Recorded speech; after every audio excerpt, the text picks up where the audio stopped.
We're an oriented strand board facility. We produce about 430 million square feet of OSB a year. There's two issues with young people. They're eager to please and they're know-it-alls. And like I said, we try to teach them on day one, you don't know a thing.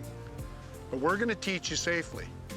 We know from experience that people are not invincible, and we need to temper that enthusiasm of a young worker with the actual realities of an industrial environment. Their first day on the job is strictly spent orientation of the mill. They learn who their first aid attendants are, who the employee family assistance counselors are.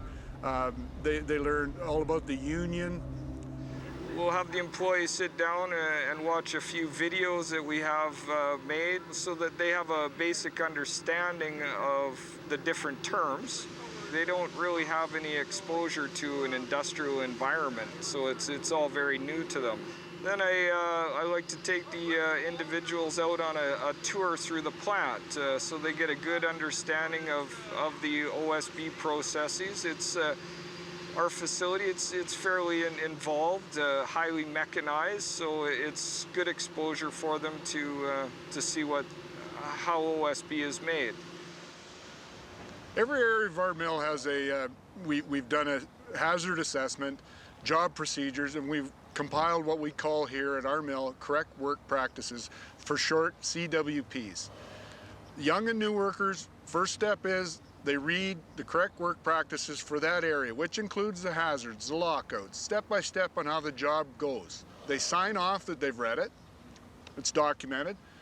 They go out and are put with our senior, we call them mentors, senior employees that know the area very well, and they're put with them.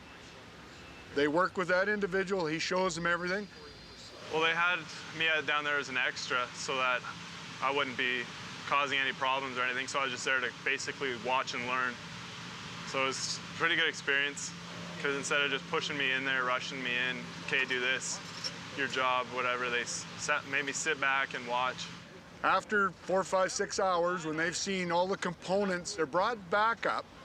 They go through their correct work practices again, so everything fits. That whole scenario would start over again if we took Joe and moved him to, say, shipping. We thought hard, long and hard, how we could focus on making our young workers stand out to the rest of our population. So we thought, why don't we put them in high-vis, bright orange coveralls, so everybody knows that that worker is a young worker.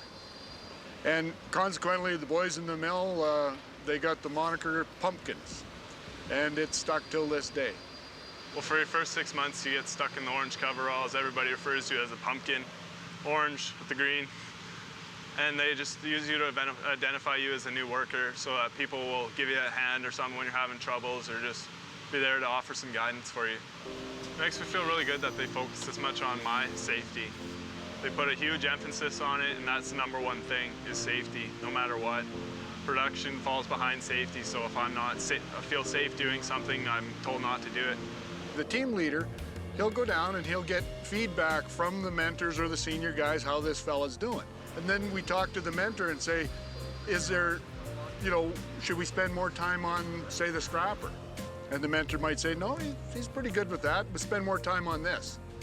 So it's all documented, and it's all kept in the worker's file, so we can go back and see where this young fella is, where he's excelled and where we need to work with him. It's absolutely necessary to take your time and explain to young workers how the safety aspects of each and other job.